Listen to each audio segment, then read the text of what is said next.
Hear that? Nothing? Me neither. But that's the perfect spot for your company's name to step into the spotlight. Become an underwriter for As You Mic It and let every episode be your curtain call. Slip a note to podcast@pashakespeare.org for more information. And we're super interesting, so this is going to be a great episode. Yeah. Welcome to As You Mic It, the official podcast of Pennsylvania Shakespeare Festival. I'm Artistic Director Jason King-Jones, and today I'm joined by my co-host, Associate Producer Connie Behringer. That's me. That is you. Unfortunately, Kim Carson's been under the weather pretty much all week long, so we send our best wishes and healing thoughts to Kim.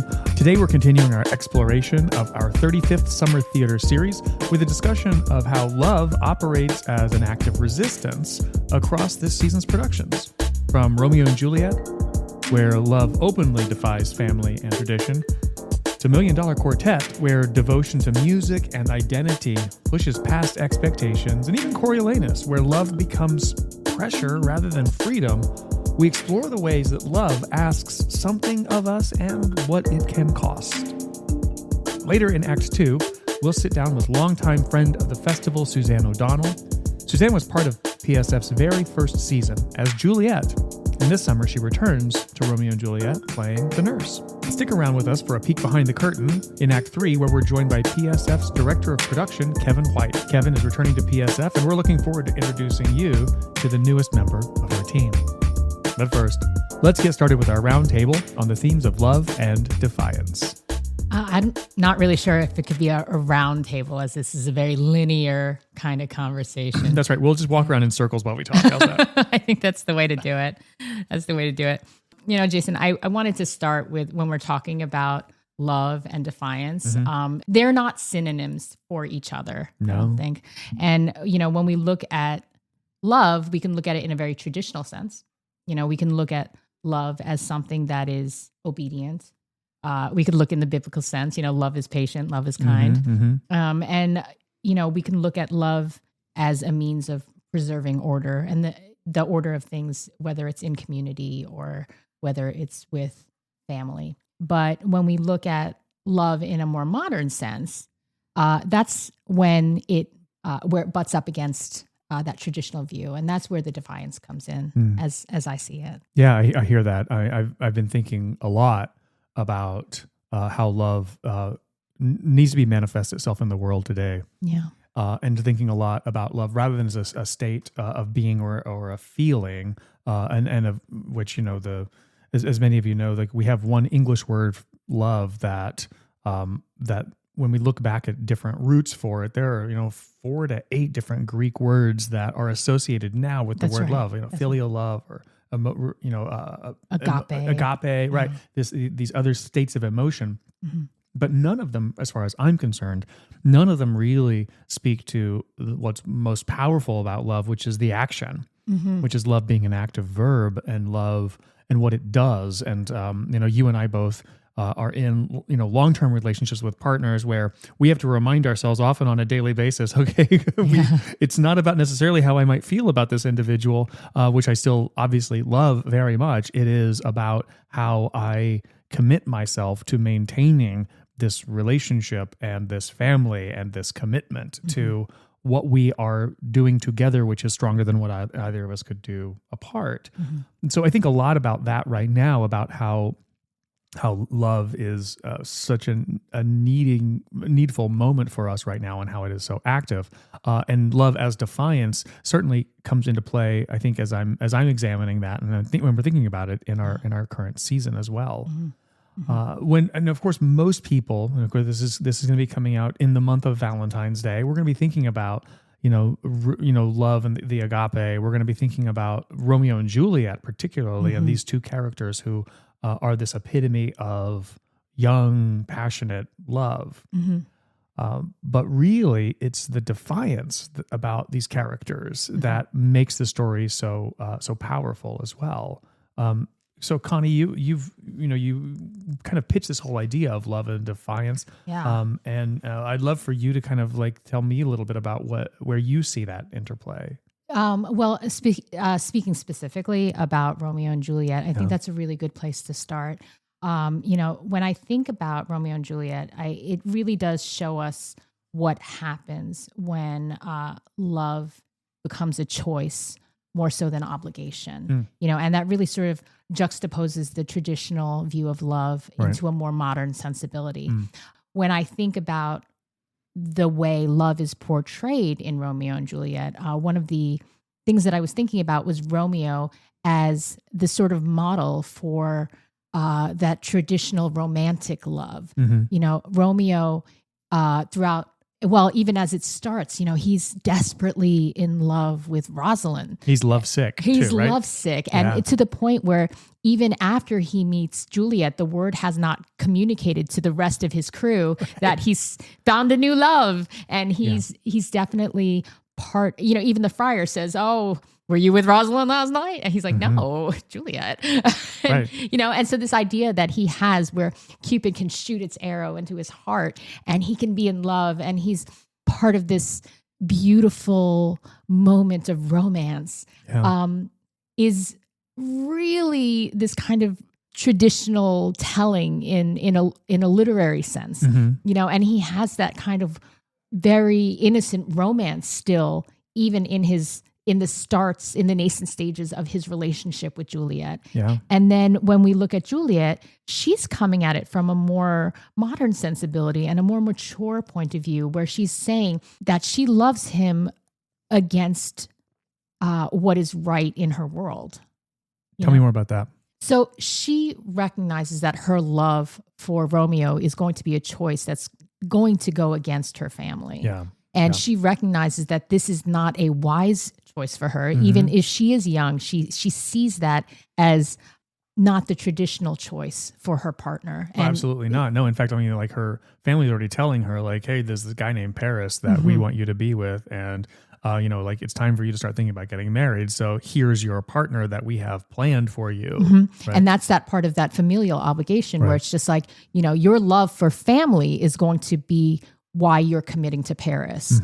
And she pushes against that to tragic ends. But she pushes against that. And so when I look at the juxtaposition that Romeo has with his really sort of traditional point of view when it comes to love, and then I look at what Juliet presents with her real need for agency in this process, it really does show these two different sides of love. And it shows her love as that choice is an act of defiance in itself. It's amazing because when she meets Romeo at the party, and there are some people who are like, "Well, do they really love each other? Are they just infatuated?" I'm like, well, I think Shakespeare is writing it in such a way to try to tell us that they are in love with each other. And here's why I say that.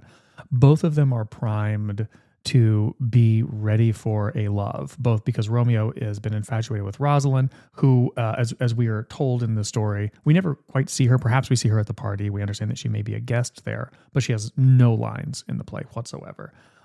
That she's sworn to live chaste. So she has sworn off men entirely. And perhaps one of the reasons why Romeo is infatuated with her is because no one can have her. And so we know that, but we know that Romeo is kind of primed to fall in love because he's been pining for someone else already. And then we know that Juliet's been primed to fall in love because as soon as we meet her, she's being told, that you are now of an age to start to get married.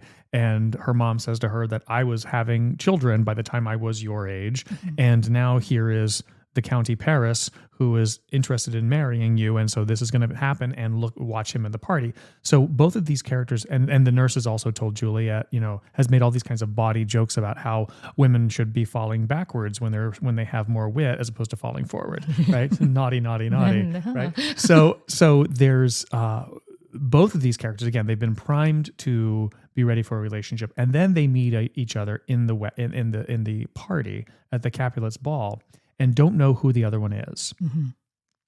And Romeo sees her and was like, "Who's that one?" And then encounters her, and then their first dialogue, if you look at it in the text, what it actually is when it completes is it's a perfect Shakespearean sonnet.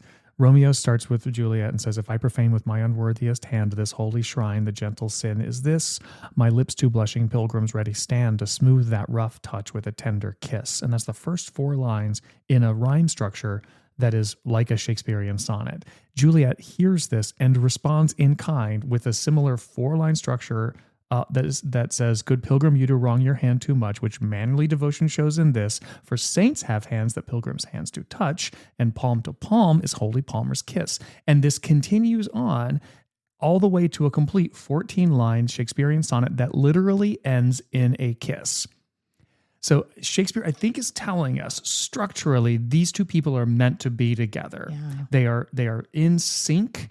They are listening to each other, not only in the words that they're saying, but how they are saying them, and they're matched, wit for wit, and beauty for beauty, and intelligence for intelligence, and they are perfectly matched. The world has put them together, and they fall in love, and then they find out who the other one is. Mm-hmm. And then Juliet says, alone, when she understands that he is Romeo, the only son of her enemy, she says, alone, prodigious birth of love, it is to me that I must love a loathed enemy. She's already fallen in love. She now knows that he's the enemy, but she can't do anything about it.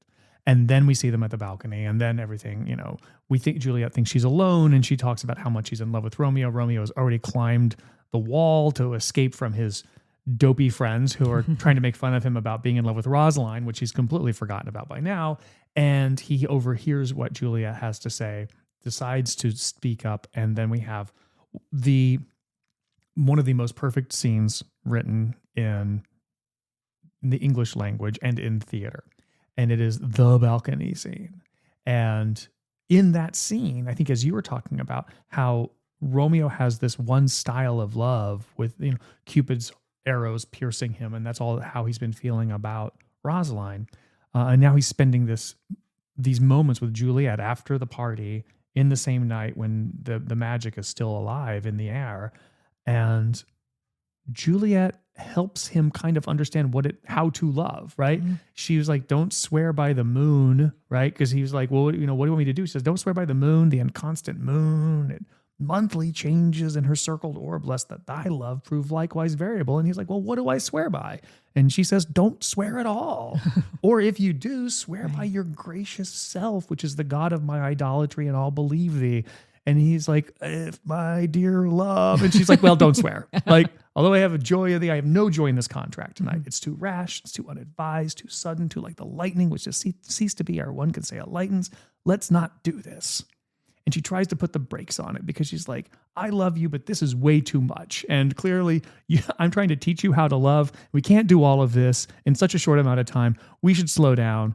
But because they are so passionately in love with each other, they make quick decisions. They make these rash decisions to say, like, I just want to be with you. I want to marry you. And she's like, I've already sworn myself to you. Mm-hmm. It's already happened.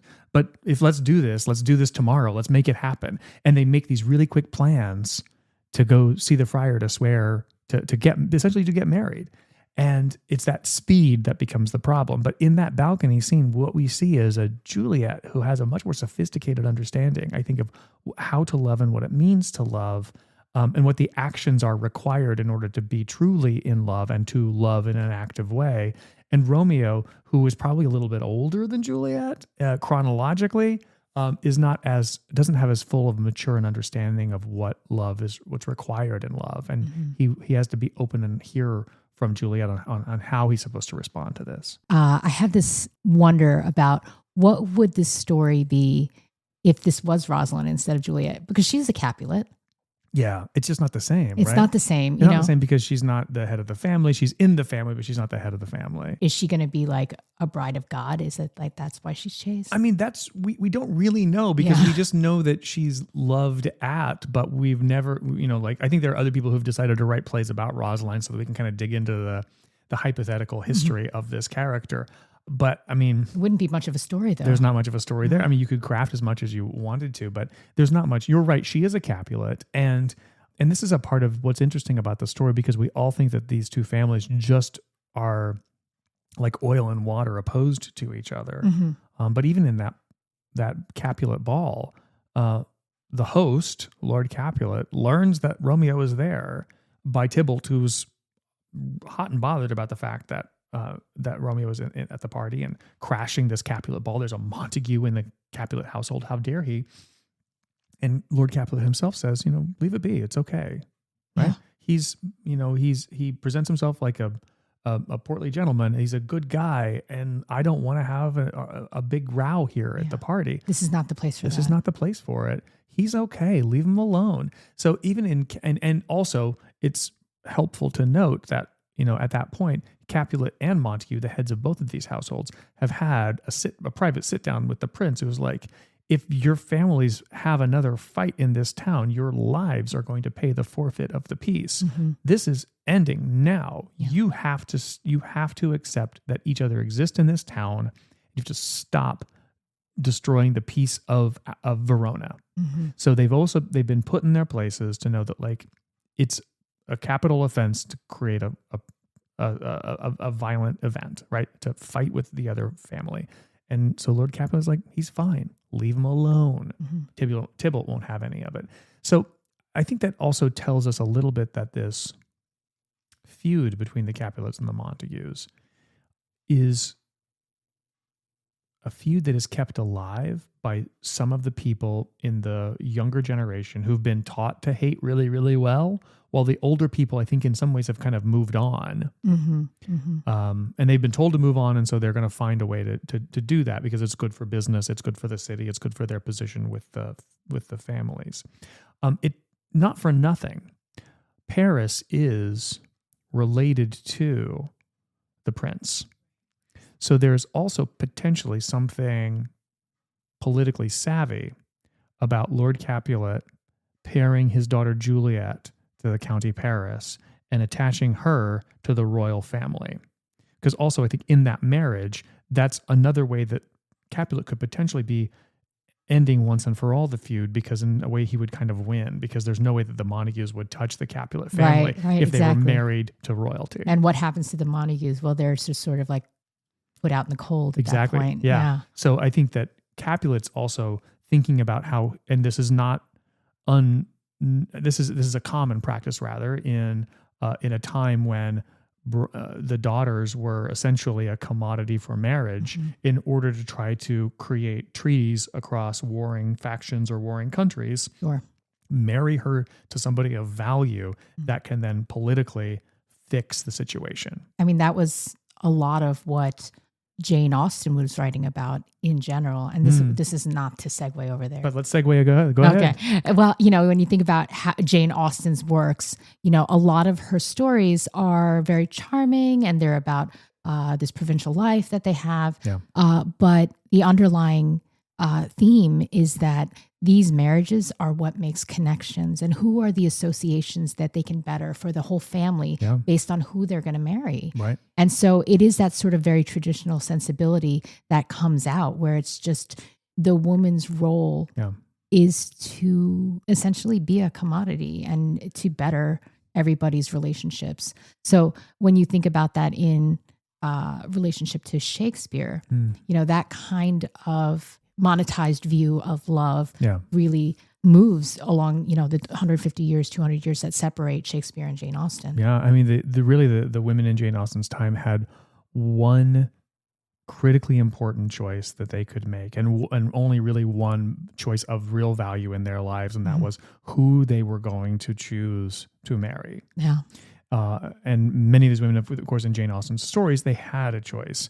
And it was that choice that was either it made them for their future, or it destroyed them, and they didn't have the kind of hopeful future that they could possibly aspire to, because it was who they chose for a husband would chart the rest of the path of their lives. I don't want to only think about love from the woman's point of view, because there is a very interesting point of view. Jane Austen doesn't have a lot of men in her stories, but the ones that do really do view these women as, what does this get me in my life? You look at Darcy, where he's just like, who are you? You have no connections. Why are you talking to me? Or you look at any of the many vicars that she puts in her stories. They all say, well, who are you connected to? Who are your associations? Right. How does that better my standing in the community, how does that ensure that I'm going to have a livelihood going forward?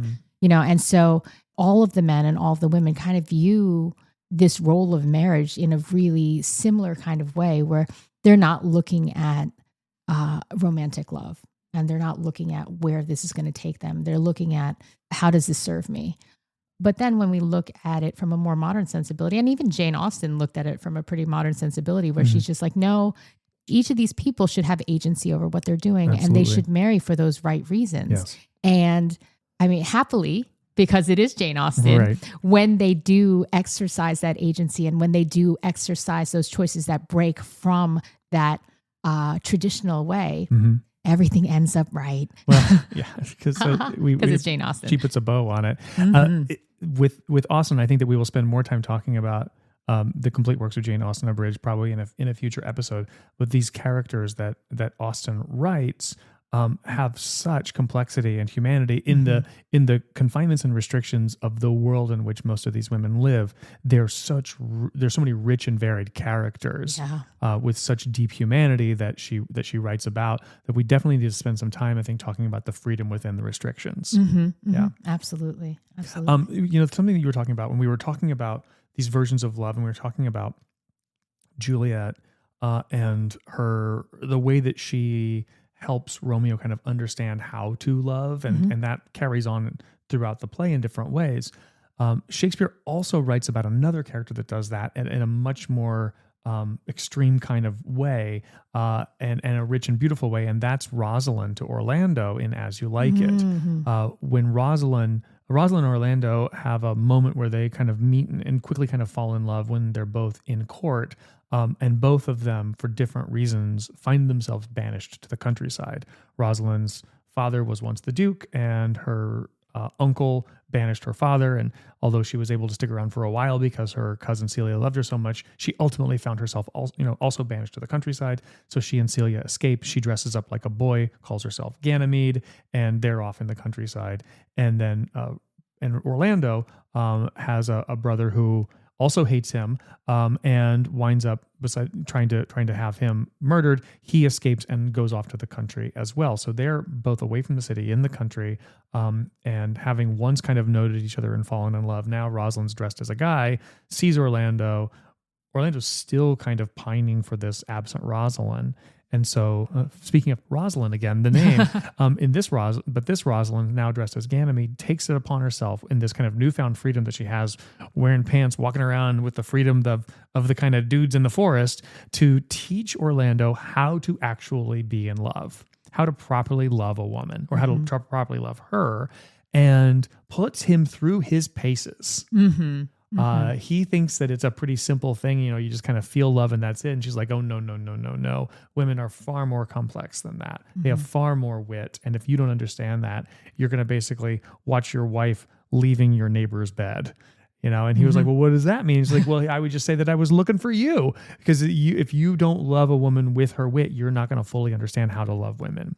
And there's a real opportunity that Rosalind as Ganymede uses in that forest, to try to teach Orlando to be prepared to love Rosalind in all her complexities and her idiosyncrasies, and her oppositions in her ways of thinking and doing, and that human beings are not just one thing or one feeling. Yeah, and it definitely pulls it away from that idea of that overly melodramatic, romanticized love, and it really makes love, as you were saying earlier, an active thing. Yeah. Love is a verb. Yeah, it's absolutely. It's not just a color to the story, Yeah, Yeah, absolutely. Pink.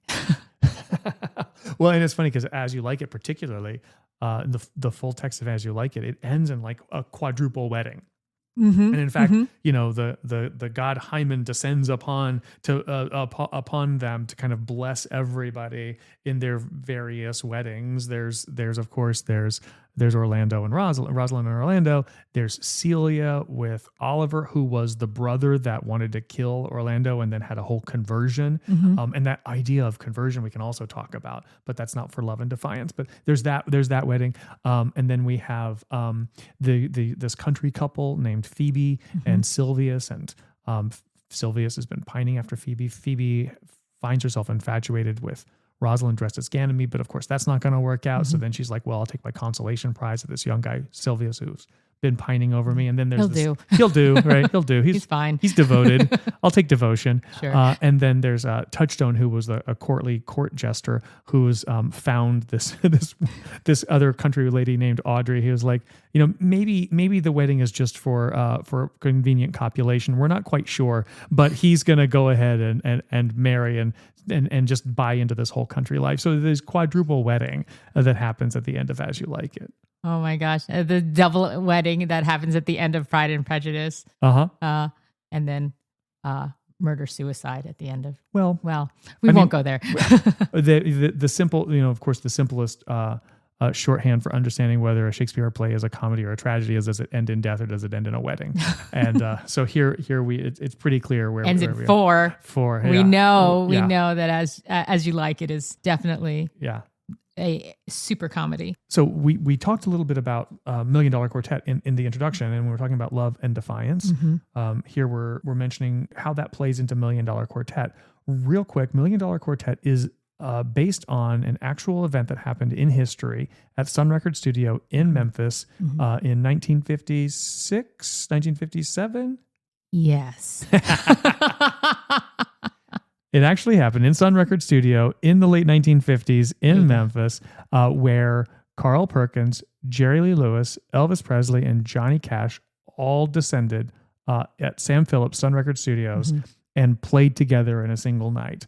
This musical fictionalizes and puts a story around this historic moment in time about what may have happened at this night where all four of these ascendant young musical artists all came together. When we talked to director Jim Helsinger, he talks about this event, this play, being a story about four young people on the brink of greatness, on the edge, on the verge of greatness. But even in that, there's a sense of defiance in their love. And I'm wondering, Connie, if you can talk a little bit about that from your vantage point. Sure. Looking at Million Dollar Quartet, looking at the fictionalized version of it, Johnny Cash is leaving Sun Records. Yeah. And he makes the claim to Sam Phillips that he's leaving because Sam Phillips won't let him do a gospel album. Right? Yeah. And there is something to that because Johnny Cash was very, very passionate about being able to put his spirit and his gospel out into the world. Right. And that was the driving force for him leaving. Not that he didn't feel a loyalty to Sun Records, because he really did. And he had a really hard time saying goodbye to Sam Phillips because there was that loyalty there, that love there. These are the people who helped make me. So what do I owe Sam Phillips in return for my successes? And so a lot of his ideas, I can't stay here if you're not going to honor the musician that I am and honor this love that I have for this gospel music. Absolutely. And we also encounter a young Elvis Presley who is starting to ride fame when we see him here. But has at this point has already left Sun Records. That's right. Has kind of come back to pay a visit.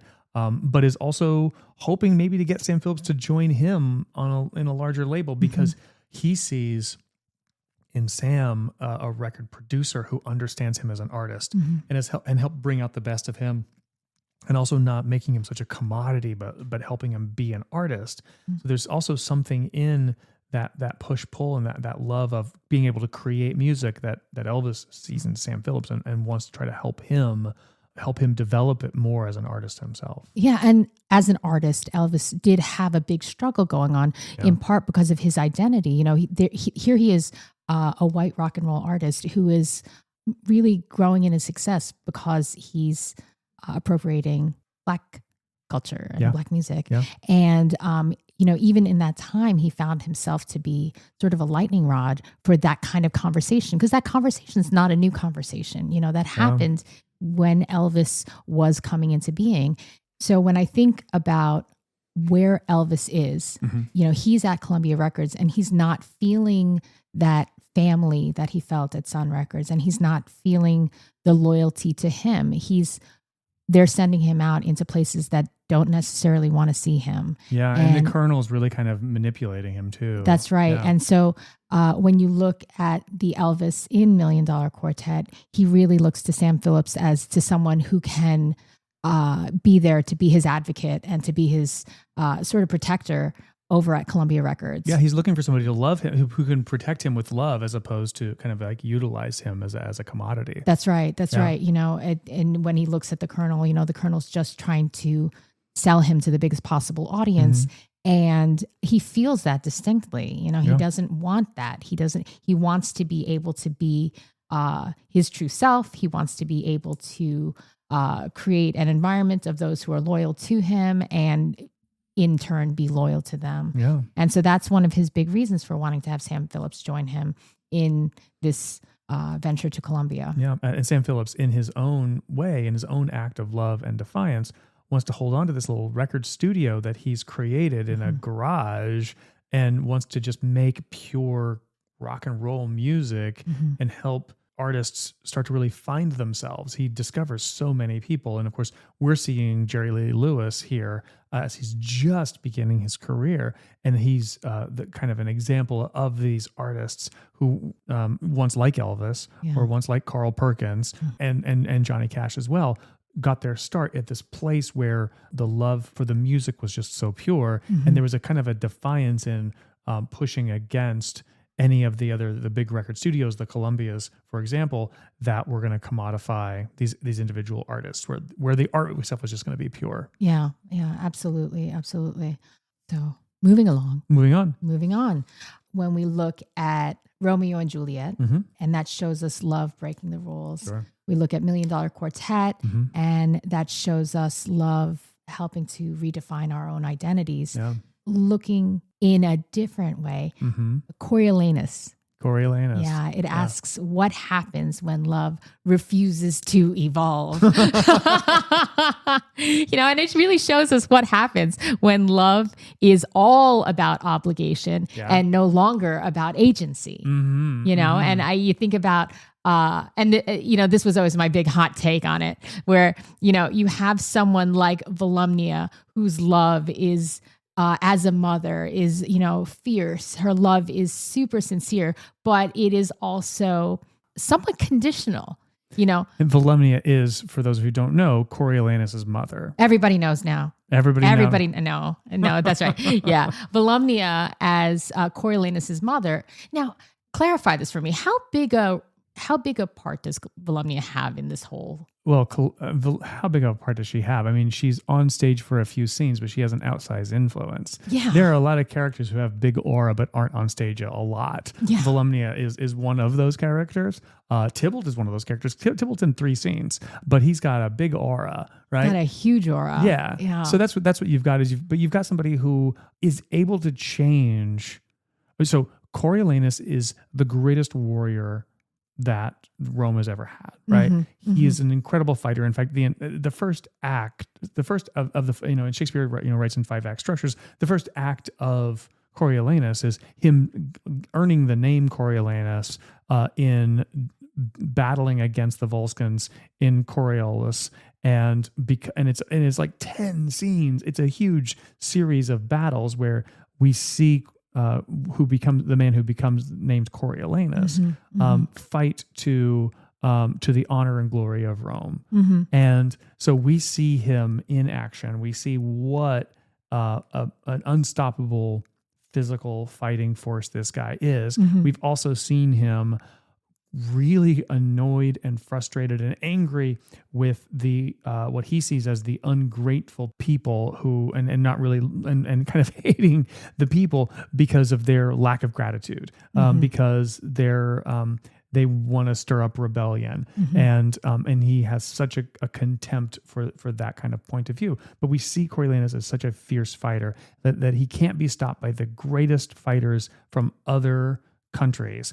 And the one person that can stop him in his tracks is his mother. Yeah. You know, I've said this before. I feel that Volumnia, as Coriolanus' mother, is the one who shaped his worldview. Yeah. She's the one who shaped his idea where his his fight is for valor, and his fight is for the appreciation of those around him. And just like she has conditions for her love, that is how Coriolanus sees love. Love has conditions. His love of country and his love of power means that he needs to have love from people. Yeah. And it is. There's a transaction to it. It is a very transactional thing. And so that really is a huge defining factor, because Coriolanus, when he learns about love from his mother, he learns how love is transactional. He doesn't know how to define these loves on his own terms. So in order for him to stand down, in order for him to be reined in, he needs to go to someone else, because he doesn't know what happens when the transaction is not completed the way he was taught. This is not working out the way she taught me how this was supposed to work out. So she needs to give me the answers on how am I going to get to this next step. Yeah, so that when the Roman Senate turns on Coriolanus, not only not offering him the nobility and the potential to rise to the Senate, but in fact turn him down in all those ways. And he sees that Rome has turned on him. He leaves Rome. That's right. Right? Well, he's banished from Rome. He leaves, and he decides then to join the people that were once his enemies so that he can come back and attack Rome and tear it down. And he is a masterful fighter, and he's a masterful strategist. And so if someone doesn't stop him, he's going to do it. Right. And so then the Romans find themselves in a panic about how to defend themselves, when now this great warrior who they had unleashed on everybody is now going to be wrought upon them. So who do they bring in to try to fix this problem? Mom. Yeah. Mom, you fix this, Mom. So, Miss Volumnia, please, could you please help us out?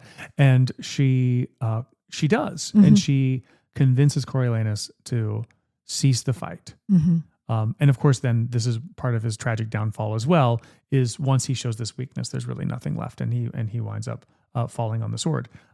But it is because, as you said, I think that his whole sense of love was really conditional. Absolutely. Yeah.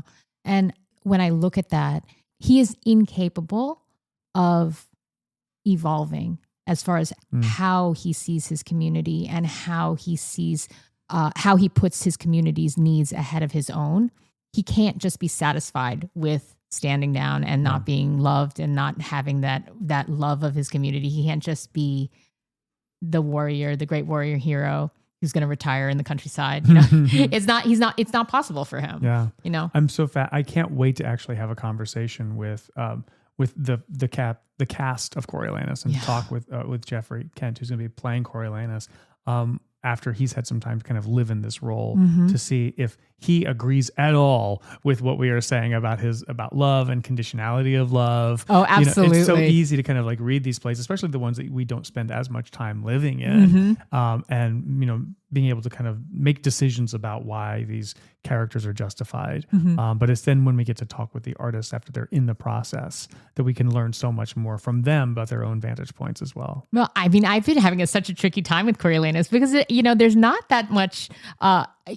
A lot of my knowledge of Shakespeare comes from a really cerebral place. I'll sit there and I'll do research and I will learn as much as I can based on what other people have written. Sure. There's not that many theses about Coriolanus out there where I can really pull through. I can watch a couple of recordings of Coriolanus and I can read through it, but a lot of these things are really based on my own worldview. And not as much about, what is the consensus? What is the general interpretation of these different things? So I am really curious as to how our performers are going to be interpreting this, because they are their own dramaturgs in this play, aren't they? In so many ways they are. When they're given, especially in a really short rehearsal process, like Coriolanus is part of our Extreme Shakespeare, they have to really just like spend a lot of time with the words that they're going to say, understand what cues they're going to have so they can be responsive to it, and listen. And then what comes up is that kind of intersection between their actor impulse, their understanding of the text themselves, and where they, what their impulse drives them to do, given the text that they have. Of course, we'll find a lot more in their own analysis and dramaturgy. And we'll also have some time with our book club, to talk about Coriolanus. We've not yet opened that book up yet in our Bard and Beyond book club. And so if you're listening to this and we haven't yet done the book club, there are still some tickets available for a couple of those book club events. And then, of course, we really want to encourage folks to come back for our pre-show discussions about the play, and also our talkbacks, which are on Thursday nights after all of our shows. Once the shows are open and in a run, we'll also be doing epilogues, and all the information about all of these things will be on the website, pashakespeare.org, so you can get more information about how to learn more and go deeper into all these plays. And that takes us into Act 2. So in Act 2, I sit down with Suzanne O'Donnell to talk about Romeo and Juliet, love that insists on choice, and what it means to live inside this play at two very different points in a life and career. Ready for an epic summer? Experience the Legends and Legacy season at PA Shakespeare Festival. It's a summer of unforgettable stories, rock and roll nights, and heartbreaking rivalries. Subscriptions to the 2026 Summer Theater Series are on sale now. Subscribe today at pashakespeare.org. Welcome back. We're joined today by someone whose history with the festival goes all the way back. And when we're doing a season about legends and legacy, there are very few people who have such a legacy at Pennsylvania Shakespeare Festival than Suzanne O'Donnell. Suzanne was part of our very first season at PSF, playing Juliet at the festival as it was just getting started. And now this summer, Suzanne returns to Romeo and Juliet from a little bit different perspective, playing the nurse this time. It's a rare and a meaningful arc, and to move from Juliet's fierce and immediate love to the nurse's protective loyalty, and it really offers us a really unique perspective on the play, an opportunity for Suzanne to talk to us about that, about the passage of time and the way that artists grow alongside the institutions that they are helping to build. Let's welcome our good friend of the festival, Suzanne O'Donnell. Welcome. Yay. I'm so happy to be here. I'm happy to be talking about this. Well, we're happy that you're zooming in here all the way from Orlando, Florida. I wish you could enjoy the snow with us. Alas. Yeah, I have the sunshine. I wish you all could enjoy the sunshine. Well, true. There's some sun coming through the window right now, but it's also bouncing off of all the snow right now. Yeah. Well, let's just jump in. I actually want to start with this sense of history, this legacy that you embody, having played Juliet when the festival just got started, and now you're playing the nurse. What was the experience for you from your memory of playing Juliet? What was the festival like? What do you remember, kind of core memory from that experience? This is so funny. I had actually played Juliet as a student. Really? At DeSales, my senior year. So back when it was Allentown College of St. Francis DeSales, I had played the role as a student. And then that first season, when Pennsylvania Shakes was just starting, I auditioned for Russ there. So it's like these iterations of myself that drive up 309, from Philadelphia, like as a student, and then as somebody who was so thrilled to kind of be there as, a professional actress. Yeah. Now, fast forward 30, how many years? 35, years? This is 35th season, yeah. Yeah, coming back to do it again I seem to have completely skipped the Lady Capulet part of my career. I went right from playing teenagers to being the character woman, but that's fine by me. It's where all the fun is. There you go. So core memory was kind of like, it was a step in my life as a professional actress. Sure. And of course, I had such a love for the campus already and knew the campus. And I love that theater. I love that stage. Mm-hmm. So it felt like a different kind of homecoming and a different kind of validation, maybe, to get a chance to do it that first season in the festival. It was a lot of fun. That's awesome. So, how did the experience of playing it as a student help inform the work that you did when you were kind of stepped into your kind of first big professional opportunity? This is the beauty of a life in Shakespeare, is that you get to revisit these plays over and over and over again. And I always think of it like the first time you encounter a Shakespeare play, it's kind of like hacking your way through the forest. You're just like Yeah. trying to find a trail. You're just trying to find a clear path. Yeah. And then the second time you visit it, you have that path. So you can start to go like, oh, look, there's a mushroom, there's a butterfly, there's a like you can start to kind of hear more details in the language, Yeah. see more of the kind of the granular moment to moment. So anytime I get to revisit a Shakespeare play, I just count myself so lucky. Because you're never done. You're never done. Right. Right. I love that idea that being able to revisit a character, to be in a play again, doesn't allow you to do it differently. It allows you to see and hear and listen better. I think that's a really fantastic and fascinating approach. Yeah, it's the Olympics, right? Hmm. Like nothing compares. Yeah. Nothing compares in terms of its breath, body, spirit, intellect, like the way your intellect has to fire and fire and fire. And the size of the emotions Yeah. that you have to kind of grow yourself. It's like nothing else. I love it so much. Well, we're just going to be so lucky to have you back here, living in that play again, because Romeo and Juliet is often framed around a story of young love, but it's also an important story about defiance. When you think about the play now, where do you see that love and defiance really intersecting? So interesting now doing this play, having raised two teenagers. Mm-hmm. So, doing it from the Juliet standpoint, and being in that mindset of immediacy and passion. And, as a young person, you don't have a bank of experiences. So anytime something happens, this must be the first and only time this is ever going to happen to me, whether it's it's so powerful high too, or right? low, Yeah. it's so powerful. Right. And to be one of the parent figures, I don't know if you want to get into the details of the plot right now, but one of the most interesting turns in the play for me is when the nurse, after Capulet has said to Juliet, you have to marry Paris or hang, beg, die in the streets. For by my soul, and the nurse says to her, yeah, I think this is what we have to do. Like, we've had our fun. Paris is a good guy.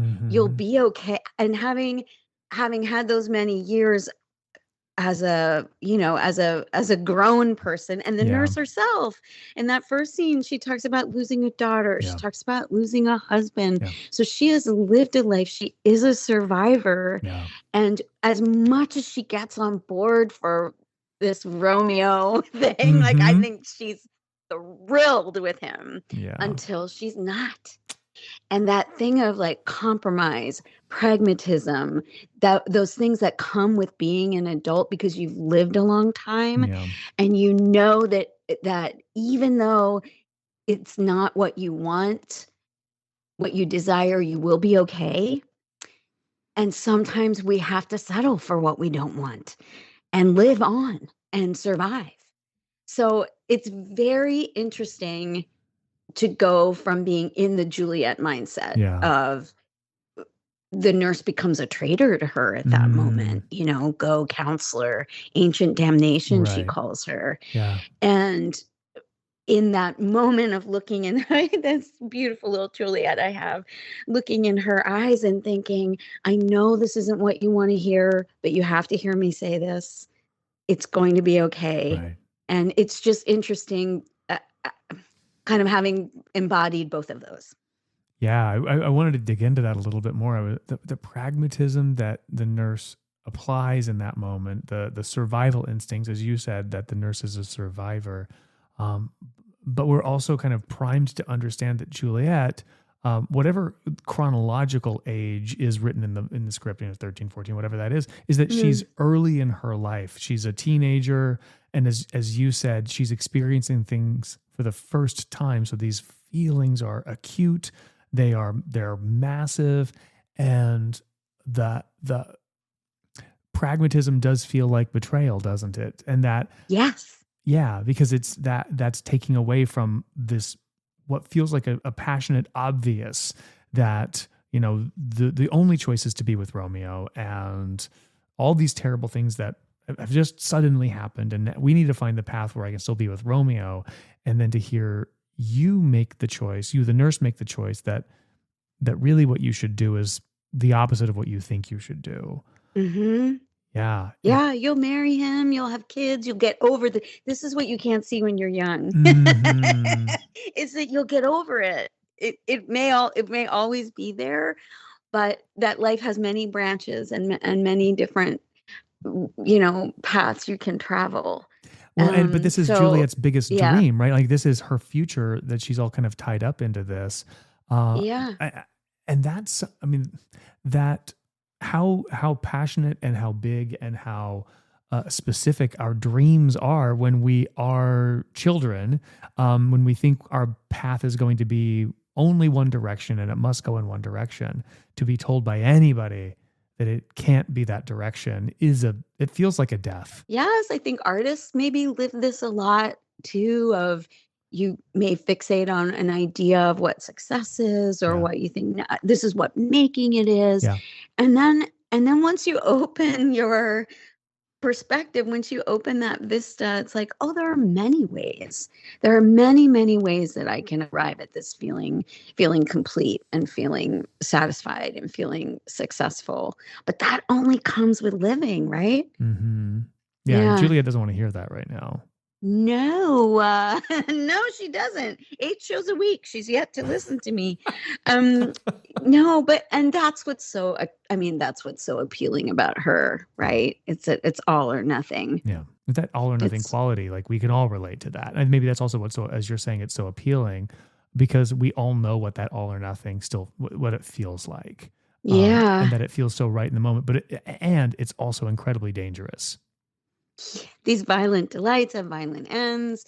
He stumbles, it runs fast. Like all of these kind of like warnings that Shakespeare puts in the play. Like I don't know that he's advocating for this type of love, which is really interesting, right? Really. Even though it's so attractive. Yeah. I don't know that if you listen to, some of the text, it's like, even Juliet says it in the balcony scene, right? Mm-hmm. I have no joy in this contract tonight. Yeah. It's too rash. It's too unadvised. It's too sudden. Too like the lightning, which does seem to be, she has that sense of like, wait a minute, maybe this is a little too fast. Well, and I will say another total treat of the nurse is that I get to sit backstage for the balcony scene because I have a couple voices that I throw in, calling. And so every day I sit right on the stairs with my little cup of tea and my script to make sure I say madam at the right time. But it's like a little, I don't know, it's just like this little treat for me and my heart to hear the two of them fall in love from backstage. It's one of the most perfect scenes ever written in literature, right?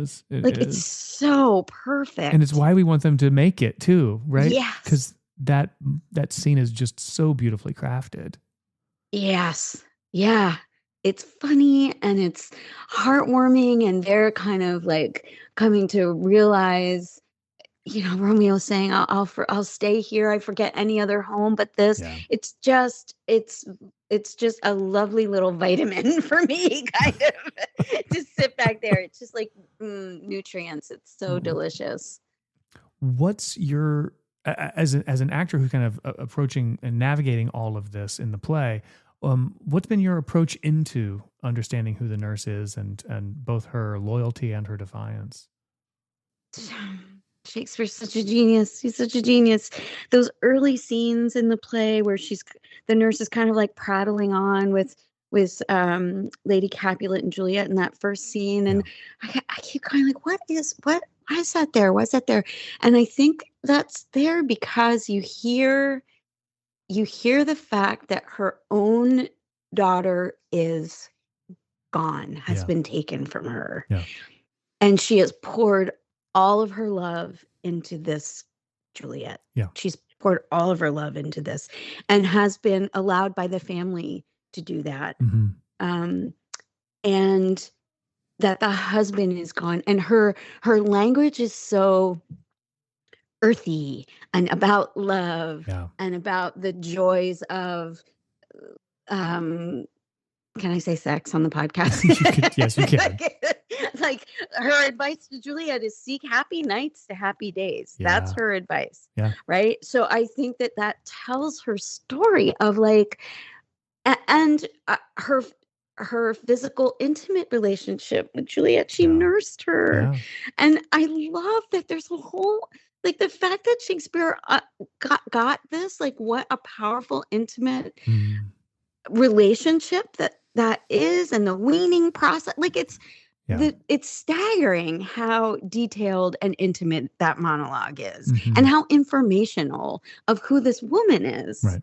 She leads with her body. She's in her body. So it only takes seeing Romeo that she's like, she's going to be a joyful woman. Yes. Yes. And she's not even concerned really about never does she say, wait, maybe we should think about this. Your family isn't too keen on him. Blah, blah. Never. Right. No, that is, she sees him and is like, yes, lady, go for him. Yes, you are going to be a happy woman. Yeah. So I can't remember what the question was. Did I answer the question? I think you did. The question though is how you approach, what's your way in to the way character. in is always with the text. Yeah. Always with the text, right? And the more that we comb through, the more it tells you everything about this person. And I think that first scene is key. I don't think it's just cannon fodder or funny bits or, like I think it's really informational about how the household works. I find, and who this person is. Yeah, I hear that. I just also find it fascinating thinking about the fact that when Shakespeare wrote this, it was a guy playing that role. Thinking of that it was, because an entire male company, for somebody to play that nurse, how could they lean into that humanity? And what a gift it must be for a woman to finally be able to take that text and own it in a way. I just find that just fascinating. Yes. Yeah. Yes. Yeah.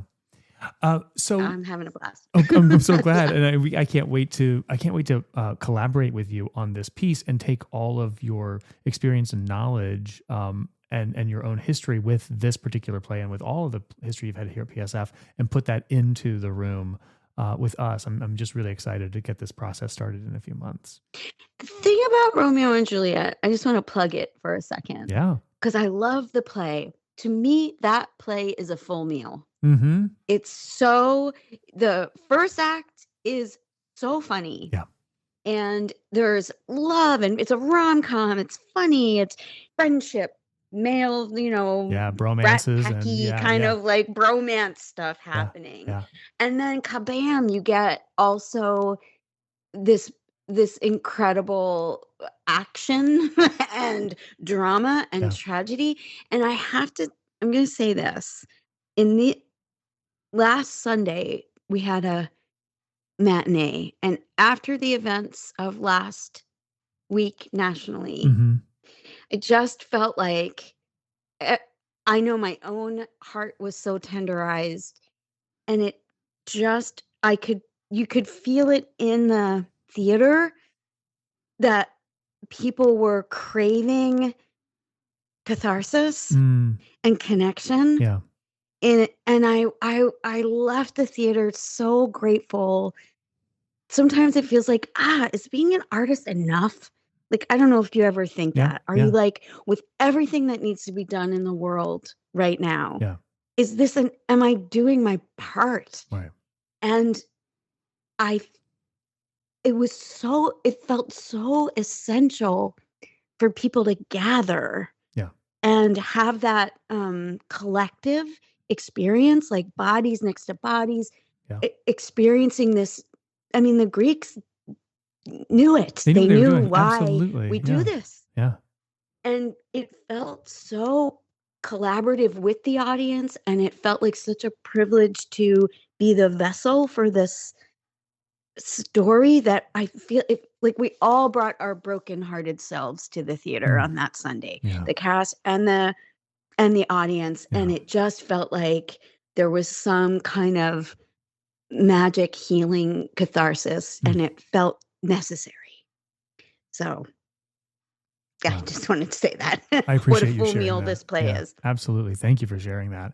But before we wrap up this conversation, and we could go on and on, I have to say that, but before we do wrap this conversation for now, I'd love to also have you just take a second to reflect on the other experiences you've had at Pennsylvania Shakespeare Festival, and if there's anything that also kind of sticks out.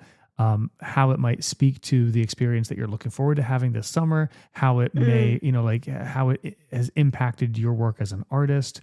If there's anything kind of worth sharing that you want to make sure that our folks get to hear about before we wrap up. It's the community of artists that gather at PSF every summer. It's such a treat, and it's unique in that many of us live together. And so we're together. It harkens back to like the best times of your life in college, where there's always a playmate around. And there's just the sense of, the dream. I would think most regional theater artists have this dream of like the resident company. Of being with people that you've known for years, or new people, but this sense of we're a company together, and that is always. I treasured absolutely the work, but the highlight to me is the artists I get to work with there, and the way we get to really immerse ourselves. So let's talk a little bit more about that before we just kind of like leave that as a plug, because it's great that we kind of all get to live together. How does that impact the work? If I'm an audience member and I've like something special goes on at PSF, but I'm not sure I can't put my finger on it. You're saying that part of it is about living together. How does that impact the work that's on stage? I just think there's a joy. There's just a joy about it. And a camaraderie, and a shortcuts develop, and these deep friendships develop that are based on respect for each other's artistry, and I'll say the conversations go on, right? If everyone's going home to their house after rehearsal kind of ends there. But there's kind of like there's always conversation about it at the fire pit, or you're going for a walk on the trail, and you want to go for a walk tomorrow morning and talk about that scene, and so there's something so immersive about it for an artist that rarely happens, and I really treasure that about PSF. Yeah, and that also builds trust too, doesn't it? Like for on stage, for your scene partners, for the community of artists that you're working with. It feels like it really does feel like a family. It really does. Well, Suzanne, we're really grateful that you were a part of the family here at Pennsylvania Shakespeare Festival. We're so thrilled that we're going to have you back here this summer. We get to play together. That you get to work with another Juliet, and you get to experience the nurse journey again and share it with us. There's just so much that we're looking forward to, and thanks for the time on this snowy January day. And thanks for being a part of our upcoming 35th anniversary season. Thank you for having me, and I can't wait to play. I can't wait. Right, thanks. Some stories fade, others become legend. Join our Bard and Beyond book club and uncover the legacies that inspire our storytelling. Visit pashakespeare.org/book club for more details. Welcome back to Act 3, and now a peek behind the curtain. A peek behind the curtain. I love it. Peek behind the curtain. We want to welcome our newest member of the PSF family, Kevin White. Kevin is a graduate from DeSales, an alumni of the graduating class of 2015, and after he graduated from DeSales in 2015, worked down in the Philly area for a number of years, and he'll share you a little bit about that. And then was down in Florida and is now back up with us. And he's also spent a little bit of time in prior years up at PSF. So we're very excited to have him as the director of production. Welcome, Kevin White. Thank you so much. I'm excited to be here and excited to be just at PSF in general. It's good to be home. Awesome. So I gave a bit of a sketch on your background. I'd love for you to tell us a little bit about what your experience with Pennsylvania Shakespeare Festival was like, how you've encountered it. Tell us a little bit about that history. Yeah, I went to DeSales for my undergraduate degree and was a performance major. I was musical theater performance focus and came into DeSales in that lens, in that world. Sure. But as I grew here, I did more and more production work through the door of stage management first, but you know, just became more and more interested in that world and what those people did and how those processes worked, and learned by just sponging up. And so my sophomore summer, I worked at PSF as a stage management intern, and then came back the next year and just like really loved the work, and, you know, met these amazing people and these Philly artists who were here for the summer because the Philly theater scene kind of quiets down over the summer. And so just like meeting all these people and seeing how they do it professionally, not doing it in an educational setting, was really, really amazing. And then went down to Philly after graduating and really went to Philly with like a purpose. I didn't want to go to New York. I didn't want to go really far to LA or anything like that. I wanted to be local, and I loved the Philly scene. And like I said, I met some of my heroes here at PSF and wanted to work with them professionally afterwards. And so moved to Philly, and then got called by PSF a couple years later to come do some SM work, and did another summer with them. And it's been great. You know, it's been a really cool relationship to have. Nice. And place that I keep coming back to. And so it's nice to join you guys in this capacity in a full-time, you know, kind of permanent position. Sure. Now, my understanding is that as a lot of theaters shut down around 2020, you found yourself having to relocate for work. Yeah. Can you talk about what that experience was like when you were down in Florida? How did and most recently you were at the West Coast Black Theater. You were kind of building something up. I wonder if you can kind of talk about that kind of like building up a theater and what that experience was like for you. Totally. I spent COVID on my couch, hanging out with my roommate and my roommate's cat and my girlfriend, and we were all just staring at the wall. And after about a year, kind of just wanted to do something, got stir crazy, and no theaters in Philly were opening up. That was the writing on the wall, that they were going to stay closed for a little while longer for the health and safety of everybody. But I started looking around, and just, you know, Florida wasn't on the mind, but I just looked at places that were hiring, places that were starting to open their doors, you know, with masking policies and all that kind of stuff, keeping people safe, but places that I could go do theater. Right. And so found a gig at Florida Studio Theater in Sarasota. Learned all about Sarasota and with the huge art scene that they have down there. It's, you know, there's the Oslo Theater and Florida Studio Theater, West Coast Black Theater Troupe.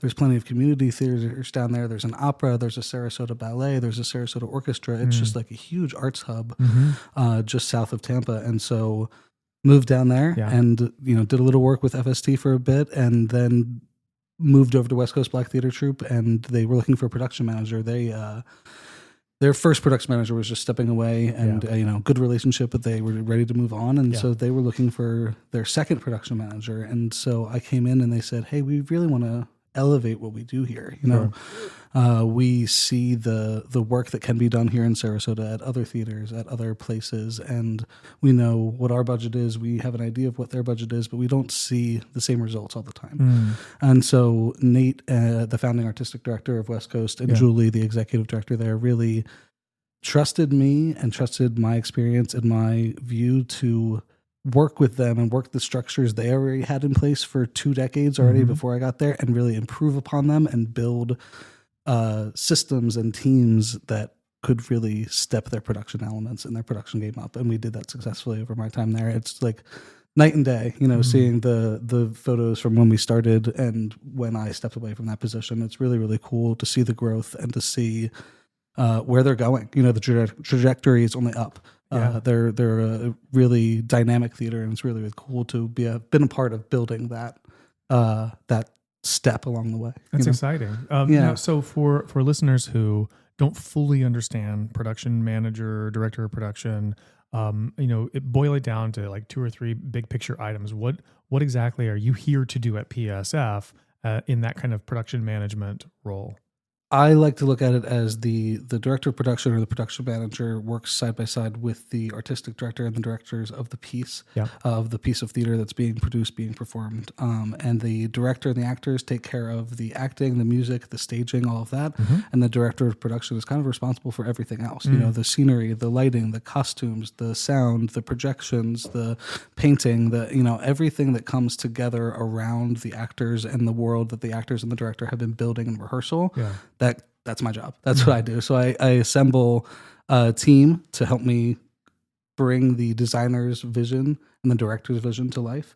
Hiring the carpenters who are building the set and the lighting technicians who are hanging the lights and focusing them, and people who are operating the boards, and our wonderful interns who do the changeovers between shows. I manage and schedule and budget for all of those people, and am a leader in that way. Nice. Yeah. You've been with us for a total of 2 weeks. 2 weeks. Today's my 10th day. Happy anniversary. Thank you. So far, so good. It's been great. You guys have been super welcoming, and it's really refreshing to see some familiar names. Like I said, see some people that I know and love to work with and collaborate with. And it is really exciting to see the energy that's here and what is being built in my absence. I haven't been back to PSF in 8-9 years or so. And so to come back and see that, like, there's some familiar energy, but there's new energy, and there's really exciting, it's just a really exciting time to be here and build another team. So sometimes when I'm chatting with folks in the community, and we're not in production right now. We're recording this on one of the last days of January. We're looking out into February when this is going to be published. But it's still, from a community standpoint, a relatively quiet time. Why the heck do we have a full-time director of production in February, Kevin? What could we possibly be doing right now that's keeping you so busy? I am a lot busier than people might think, honestly, in February. I feel very busy, at least. I can't possibly imagine what you have to do. Yeah, right. I guess so. Touching on what we were talking about a minute ago, I have to hire this wonderful team of people to help me carry out the vision of the directors and the designers, and there's so much legwork that goes into that. We are still at the end of January, as you said, and we have over 200 applications for our production team this summer. So I'm going through resumes, I'm scheduling interviews, and then in addition, planning all of this takes so much time. Right. It's not just getting a bunch of actors in a room for 2 weeks and then you have a show. We're meeting months and months and months in advance. So I'm leading what are called production meetings. And so myself, Jason, and then the design team for each show get together about, every couple of weeks or so, and just check in about where the scenery team is and how the design is coming along. Right. And, I facilitate conversations between the costume designer and the director so that they're on the same page, and make sure that we're getting deliverables on time so that we as a production team know what we're building and know what we're working towards, and we can visualize the world that the designer and directors have in their head. So all those conversations happen months and months and months in advance, and so a lot of that. Right, because in the 10 weeks of performances that we have in the heart of the festival, there is no time to plan at that point. We're only in execution, and that is the time where we're seeing the results of the months of work that we're doing right now. Exactly. I'm setting up all the dominoes in the right way so that when we flick that first one, when we get to the summer, they all fall in the way that they should. It's a lot of careful planning and timing and meetings, and just like a lot of the nitty gritty scheduling and paperwork and all that, the red tape that goes into making things go smoothly. I do love that visual though of us right now. We're in the process of carefully setting up all the dominoes, and it's one of those really intricate ones that you kind of like search on YouTube. They can be really satisfying to watch when they all fall, and they're really fast when they fall, but they take hours and hours to set up. And you're absolutely right. That's exactly what we're doing, and we're carefully aligning every single domino so that it's perfectly spaced between the other ones and perfectly angled so that it does exactly what it needs to do, so that then when we turn them on and they all fall. Absolutely. It's magic at that point. And that's what it feels like, and that's why we love that idea of theatrical magic, where it really is a lot of planning and a lot of conversations, a lot of hard work, And that's the work that's often unseen, and that's a lot of the work that you, Kevin, are responsible for. Yeah, and I think like what you just said, it kind of, the levels of theater echo themselves in that, like, a fight on stage may look seamless and look really realistic, but that took so much time to choreograph and practice, and there's a fight call before every single performance, and the performers know down to a T what's going to happen. It's very planned, but it seems organic, and that's the whole point. It seems like magic, and I feel like that idea on a micro scale is a fight choreography moment, but on a macro scale is a whole production. Is the whole production department. It's setting everything up and doing this careful planning, laying these dominoes in the right way, so that when we knock them over, we know exactly how they're going to fall, but it looks like magic to everybody else. Absolutely. So you're a hiring manager, you're a project manager, you're an HR specialist. Yep. And you're also like a creative force in the room. I think all of that is true. And then today I was a snow removal guy. A county came up and I was shoveling the van out of the snow. No, he wasn't shoveling the van out of the snow. He was poking it out of the way with a stick, like a scraper. with a handle. Listen, this is my first snowstorm back after being in Florida for 5 years. I'm not used to this. Yeah, the right tool for the right job. Yeah, I know. I did have to end up getting the shovel. Yeah, I saw. But yeah, all of that. I wear so many different hats, and I think that's what makes me love what I do and love the position and love production management. Is no 2 days are the same, no 2 seasons are ever going to be the same, no 2 shows are going to be the same. Even if I have worked on another production of Romeo and Juliet at a different time, this one's totally different. It's totally new, and that's what's exciting to me is all that change. Yeah, well, we're grateful that you're here. We're glad that you've made it through the first 9 days and first official 2 weeks, and we look forward to working with you and figuring out how the rest of the year is going to progress and on into future seasons. So Kevin White, welcome, and thank you for being here. Thank you. Of course. Thanks for having me, guys. And that concludes this episode of As You Mic It. We want to thank Suzanne O'Donnell, thank everyone for being a part of this, and thank you, the listener, for continuing to listen in to learn more about what we do at Pennsylvania Shakespeare Festival. We look forward to having you here in the summer. Single tickets are going on sale on February 14th. If you're hearing this before that time, just know that they're going to be on sale very soon. If you're hearing it after, go to pashakespeare.org and get your tickets for this upcoming season. And we'll see you next time on our next episode of As You Mic It. Thank you for listening to As You Mic It, a Pennsylvania Shakespeare Festival presentation recorded on the beautiful campus of DeSales University. Our music is by Cedric Lamar, with hosts Jason King-Jones, Kim Carson, and Connie Behringer. For more information on our summer theater series, giving opportunities, tickets, and more, visit pashakespeare.org. Be sure to like, subscribe, and we'll see you at Labuda. Behind every standing ovation is a network of patrons who know that theater changes lives. With tickets funding only half the cost, PSF counts on contributions to produce world-class theater, cultivate new audiences, and nurture future generations of artists. Give today at pashakespeare.org/support. Great theater is a collaboration both on stage and off.